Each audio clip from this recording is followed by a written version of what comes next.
السلام علیکم ورحمۃ اللہ وبرکاتہ۔ الحمد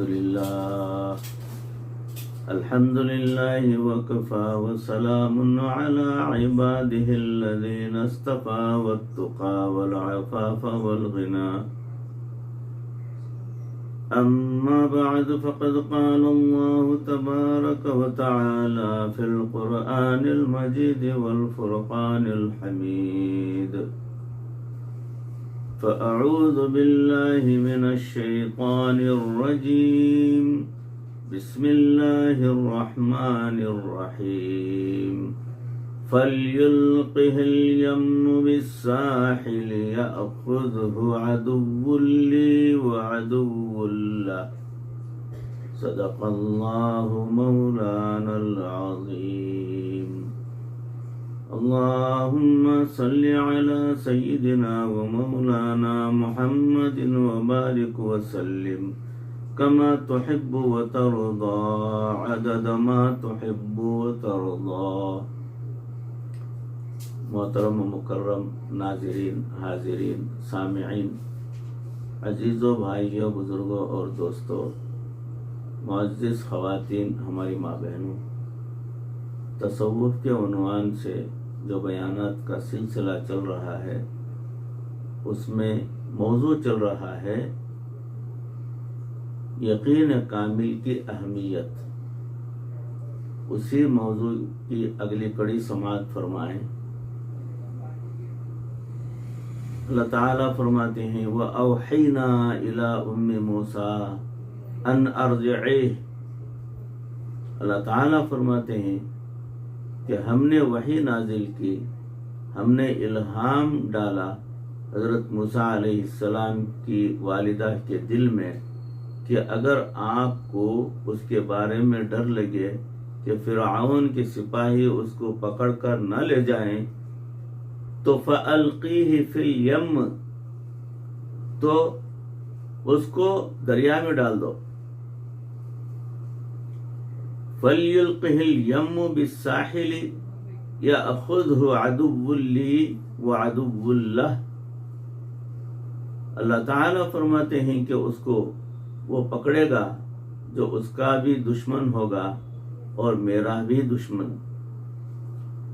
وہ میرے مولا، یہ بچے کو بچانے کا انتظام ہو رہا ہے، ساتھ فرما رہے ہیں اس کو پکڑے گا وہ جو اس کا بھی دشمن ہوگا اور میرا بھی دشمن، مگر تسلی دی، فرمایا وَلَا تَخَافِي وَلَا تَحْزَنِي، خوف بھی نہ کھانا اور دل میں رنجیدہ بھی نہ ہونا۔ إِنَّا رَادُّوهُ إِلَيْكِ وَجَاعِلُوهُ مِنَ الْمُرْسَلِينَ، اس کو تمہارے پاس لوٹائیں گے اور ہم نے اس کو رسولوں میں سے بنایا ہے۔ اب عورت بیٹے کے معاملے میں اتنی احساس ہوتی ہے کہ اگر اس کو وہم پڑ جائے کہ اس کے بچے کا نقصان ہو جائے گا تو وہ کبھی ادھر قدم بھی نہیں اٹھائے گی، اور یہاں حکم ہو رہا ہے کہ بیٹے کو پانی میں ڈال دو۔ ان کی عقل کہتی ہوگی کہ اگر اللہ نے بچے کو بچانا ہے تو پھر میرے گھر فوجی آ ہی نہیں سکتے، آسان طریقہ یہ ہے کہ میں اس کو کسی غار میں چھوڑ آتی ہوں، ادھر کوئی جائے گا ہی نہیں۔ مگر اللہ تعالیٰ بھی تو مشاہدے کے خلاف کرواتے ہیں۔ فرمایا کہ ڈالنا ہے تو پانی میں ہی ڈالو۔ عقل کیا کہتی ہے؟ عقل کہتی ہے کہ بی بی اگر بیٹے کو پانی میں ڈال دیا تو بیٹا تمہارا گیا۔ وہ کیسے؟ چھوٹے بچے کو باکس میں ڈال کر پانی میں ڈالنا ہے تو بھئی باکس میں سانس لینے کے لیے سوراخ بھی رکھنے پڑیں گے، تو ان سوراخوں سے پانی تو اندر جائے گا اور بچہ ڈوب کر مر جائے گا، اور اگر پانی سے بچانے کے لیے سوراخ بند کریں گے تو بچے کو آکسیجن کی کمی ہوگی اور مر جائے گا۔ عقل کہتی ہے کہ تمہارا بچہ نہیں بچے گا۔ حضرت موسیٰ علیہ السلام کی والدہ ایک عورت ہے مگر اللہ رب العزت کی ذات پر یقین رکھنے والی ہے. وہ مشاہدے کو نہیں دیکھتی کہ ہوگا کیا، وہ کہتی ہے کہ میرے مالک کا حکم ہے. مالک کا معاملہ دیکھو، ماں کو بیٹے کے معاملے میں آزماتے ہیں. اللہ اکبر. آپ ذرا ماں کے جذبات کا احساس رکھیے. یا آپ کو اللہ تعالی شادی کے 10-15 سال بعد ایک ہی بیٹا عطا فرمائے اور پھر اس بچے کو کہیں پانی میں ڈالنا پڑ جائے تو پھر دل کی حالت بھی ذرا دیکھ لیجئے. وہ ماں ہے، امتحان ہو رہا ہے مگر یقین بنا ہوا ہے. جب یقین بن جاتا ہے تو پھر عورتیں بھی اس میدان میں مردوں سے آگے نکل جاتی ہیں. ایسا یقین اللہ تعالی ہر ایک کو عطا فرمائے. بی بی ہاجرہ کو اللہ نے کیسا یقین دیا تھا کہ مردوں سے بھی آگے نکل گئیں. اب انہوں نے بچے کو پانی میں ڈال دیا اور واپس گھر آ گئیں. پتہ نہیں گھر آتے ہوئے ان کے قدم کتنے بوجھل ہو رہے ہوں گے. آج اگر ماں بچے کو رخصت کرے تو 2 منٹ کے بعد اس کو میسج کرتی ہے کہ میں آپ کو مس کر رہی ہوں. تو جب وہ ماں اپنے بچے کو پانی میں ڈال کر آ رہی تھی تو کتنا مس کر رہی ہوگی. رات اپنے گھر میں آ گئی. ادھر کیا معاملہ بنا، فرعون اپنی بیوی کے ساتھ دریا کے کنارے ٹہل رہا ہے. اس کے ارد گرد اس کی خدمت کے لیے 800 غلام تھے. کسی نے باکس کو دیکھا تو پکڑا اور ان کے حوالے کر دیا. اس نے کہا کھولو. اللہ تعالیٰ فرماتے ہیں وَأَلْقَيْتُ عَلَيْكَ مَحَبَّةً مِّنِّي، اے میرے پیارے موسیٰ، ہم نے آپ کے چہرے پر محبت کی تجلی ڈال دی. چنانچہ حضرت موسیٰ علیہ السلام کے چہرے پر ایک جاذبیت تھی، مقناطیسیت تھی، ایسی محبوبیت تھی کہ فرعون کی بیوی نے دیکھا تو خاوند سے کہنے لگی لا تقتلوہ، اس کو قتل نہ کرنا، عسیٰ ان ینفعنا او نتخذہ ولدا، ہم اسی کو اپنا بیٹا بنائیں گے اور اس سے فائدہ اٹھائیں گے. اب اتنا ظالم فرعون جو ہزاروں بچوں کو ذبح کروا چکا تھا، اس نے بیوی کے کہنے پر اس بچے کو چھوڑ دیا. لوگ کہتے ہیں کہ بیوی کی کوئی نہیں مانتا، بیوی کی تو بڑے بڑے فرعون بھی مانتے ہیں. یہ ہوم گورنمنٹ ہوتی ہے ایسی ہی ہے. ہوم ڈپارٹمنٹ بڑا مضبوط ہوتا ہے. چنانچہ اس نے ایک آرڈر جاری کیا اور کہا لا تقتلوہ. اس نے کہا ٹھیک ہے، ہم اس کو بیٹا بنا لیتے ہیں. عقل نے دھوکہ دیا. فرعون کے دل میں یہ بات آئی کہ جب میں اس کو اپنا بچہ بنا کر اپنے گھر میں پالوں گا تو یہ میرا مرہون منت ہوگا. تو کیا یہ مجھ سے تاج چھینے گا؟ مجھے اس سے کوئی خطرہ نہیں ہوگا، اس لیے میں اس کو اپنا بیٹا بنا لیتا ہوں. اتنا خوش ہوا تھا کہ مفسرین نے لکھا ہے کہ اس نے اسی وقت 800 غلاموں کو آزاد کر دیا. روح المعانی میں ایک عجیب نکتہ لکھا ہے. وہ فرماتے ہیں کہ اللہ والے جہاں بھی جاتے ہیں لوگوں کے لیے انسانوں کی غلامی سے اور نفس کی غلامی سے نجات کا سبب بن جایا کرتے ہیں. حضرت موسیٰ علیہ السلام کی وجہ سے بھی غلاموں کو آزادی نصیب ہو گئی. فرعون حضرت موسیٰ علیہ السلام کو گھر لے آیا. اب اس زمانے میں ڈبے کے دودھ تو نہیں ہوتے تھے، عورتیں دودھ پلاتی تھیں. کہنے لگا عورتوں کو بلاؤ، دودھ پلانا ہے. اللہ تعالیٰ فرماتے ہیں وَحَرَّمْنَا عَلَيْهِ الْمَرَاضِعَ مِنْ قَبْلِ، اور ہم نے دوسری عورتوں کا دودھ ان پر حرام کر دیا. جو عورت آتی ہے فیڈ دینے کے لیے، بچہ فیڈ نہیں لیتا، دودھ نہیں پیتا، بھوک کی وجہ سے روتا ہے. فرعون کی بیوی کو کچھ ہوتا ہے اور اس کو دیکھ کر اس کو بھی کچھ ہوتا ہے. عورتیں آتی رہیں اور بچہ دودھ نہیں پیتا. ساری رات بے چینی میں گزری. صبح کو فرعون کا یہ حال تھا کہ کہتا تھا کہ کوئی عورت تو ایسی آئے جو بچے کو دودھ پلائے. ادھر اللہ تعالیٰ فرماتے ہیں وَأَصْبَحَ فُؤَادُ أُمِّ مُوسَىٰ فَارِغًا.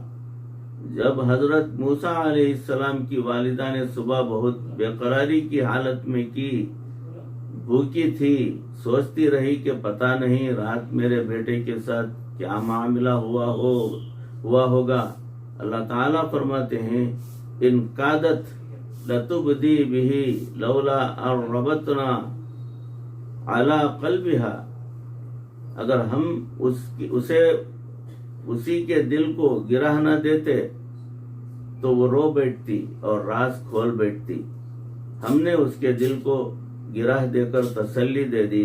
کہنے لگی جاؤ بیٹی بھائی کا پتہ کرو.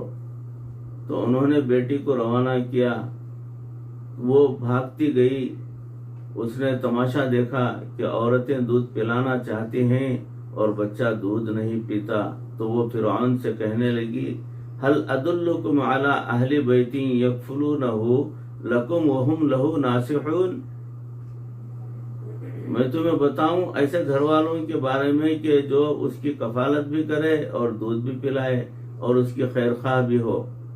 یہ بات فرعون کے ذہن میں کھٹکی تو صحیح کہ یہ کیوں کہہ رہی ہے کہ وہ تمہاری خیر خواہ ہوگی. چنانچہ اس نے پکڑا اور کہا کہ اے لڑکی کیوں یہ کہہ رہی ہو. وہ بھی حضرت موسیٰ علیہ السلام کی بہن تھی. کہنے لگی ہم آپ کی قوم ہیں، آپ کی ملت ہیں، آپ کی عوام ہیں. ہم آپ کے خیر خواہی نہیں کریں گے تو اور کون کرے گا. اس نے کہا بالکل ٹھیک ہے. اس نے کہا امی چلو. لو جی امی صاحبہ بھی آ گئی. فرعون کی ایسی مت ماری گئی کہ اس کو کچھ سمجھ میں نہیں آ رہا تھا. رات کا جاگا ہوا تھا. کہتا تھا کہ بچہ کسی کا دودھ پی لے اور مجھے سکون کی نیند آ جائے. فرعون خدائی کا دعویٰ کرنے والا تھا. اس کی مت ماری گئی تھی. حضرت موسیٰ علیہ السلام کی والدہ آئیں. انہوں نے دودھ پلایا تو بچے نے دودھ پی لیا. وہ بھی سب خوش ہو گئے. فرعون نے کہا اچھا اس عورت کو جانے نہ دینا، یہیں رہے اور اس سے کہو کہ بچے کو دودھ پلاتی رہے. اور وہ جا کر رضائی لے کر سو گیا. حضرت موسیٰ علیہ السلام کی والدہ 2-3 دن رہیں. پھر کہنے لگیں کہ میں تو یہاں نہیں رہوں گی. مجھے تو اپنا گھر اچھا لگتا ہے. بات بھی ٹھیک ہے.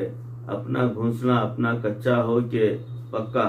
اس نے کہا کہ میں تو گھر جا رہی ہوں. جب اس نے یہ کہا تو فرعون کہنے لگا بی بی اکیلی نہ جانا، بچے کو بھی اپنے ساتھ لے جانا، اس کو اپنے گھر میں دودھ پلاتے رہنا اور تمہاری تنخواہ بھی ہم بھیج دیا کریں گے. اللہ تعالیٰ فرماتے ہیں کہ فَرَدَدْنَاهُ إِلَىٰ أُمِّهِ كَيْ تَقَرَّ عَيْنُهَا وَلَا تَحْزَنَ وَلِتَعْلَمَ أَنَّ وَعْدَ اللَّهِ حَقٌّ وَلَٰكِنَّ أَكْثَرَهُمْ لَا يَعْلَمُونَ. ہم نے بچے کو اس کی ماں کی طرف لوٹا دیا تاکہ اس کی آنکھیں ٹھنڈی ہوں اور اس کا دل خوف زدہ نہ ہو اور وہ جان لے کہ بے شک اللہ کے وعدے سچے ہیں. بھائیو بات سچی ہے. ہمیں یہ بات ابھی سمجھ میں نہیں آتی. اللہ کرے سمجھ میں آ جائے اور ہم اس کو سیکھنے کے لیے نیت کر لیں. یہ تو ایک عورت کا یقین تھا. اب اللہ تعالیٰ نے حضرت موسیٰ علیہ السلام کے ذریعے سے بنی اسرائیل کو نجات عطا فرمائی اور نجات کے لیے فرعون کو زمین میں تو دھسایا جا سکتا تھا، آسمان سے پتھروں کی بارش بھی برسائی جا سکتی تھی، زمین میں زلزلہ بھی آ سکتا تھا، سینکڑوں صورتیں ہو سکتی تھیں، مگر نہیں. اللہ تعالیٰ نے بنی اسرائیل کو نجات دی تو فرعون کو پانی میں ڈبو کر. وجہ کیا تھی کہ حضرت موسیٰ علیہ السلام کی والدہ کو غم ملا تھا تو بیٹے کو پانی میں ڈالتے ہوئے جو سبب غم کا تھا اللہ تعالیٰ نے اسی کو سبب خوشی کا سبب بنا دیا، اور جب سنا کہ فرعون پانی میں ڈوب گیا ہے تو کہنے لگی الحمدللہ۔ اگر آپ یقین کے ساتھ اللہ کے حکموں پر چلیں گے تو جو سبب پریشانی کا ہوگا اللہ اسی سبب میں سکون عطا فرما دیں گے۔ دوسری بات، ایک نقطہ سمجھیے کہ جب جیسے ہم اللہ تعالیٰ کے ساتھ معاملہ کریں گے اللہ تعالیٰ ہمارے ساتھ ویسا ہی معاملہ فرمائے گا۔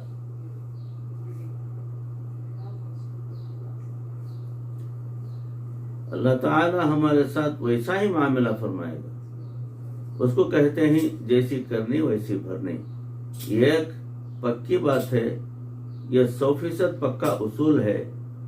ہم اللہ کے ساتھ حسن ظن رکھیں گے تو اللہ تعالیٰ ویسا ہی معاملہ فرمائیں گے، اور اگر ہم اللہ سے نظر ہٹا کر غیروں پر نظر ڈالیں گے تو اللہ تعالیٰ ہمارے ساتھ ویسا ہی معاملہ فرمائے گا۔ بندہ جیسا عمل کرتا ہے اللہ تعالیٰ کی طرف سے ویسا ہی رد عمل ہوتا ہے۔ قرآن مجید میں چند مثالیں سمجھیں تو وہ اور مزہ آ جائے گا۔ بنی اسرائیل کی توبہ قبول کرنے کے لیے یہ دستور بنا دیا گیا تھا کہ تم اپنی بستیوں سے باہر نکلو، ہم بادل کے ذریعے اندھیرا کر دیں گے۔ فَقْتُلُوا أَنفُسَكُمْ، تم چھریاں اپنے جسم پر مارو اور اپنے آپ کو زخمی کرو، خون بہاؤ۔ قرآن مجید میں ہے کہ پھر ان کی توبہ کی قبولیت کا وعدہ اللہ تعالیٰ نے فرمایا۔ اب کتنی عجیب بات ہے کہ توبہ کی قبولیت کے لیے فرمایا کہ اپنا خون نکالو۔ امت محمدیہ کے لیے تو یہ نہیں ہے، امت محمدیہ کے لیے تو یہ ہے الندم توبۃ۔ بندے نے زبان سے لفظ بھی کچھ نہیں نکالا اور اٹھ کر بھی کہیں نہیں گیا، صرف بیٹھے بیٹھے دل ہی میں نادم اور شرمندہ ہو گیا تو اللہ کی ندامت پر توبہ قبول کر لیتے ہیں۔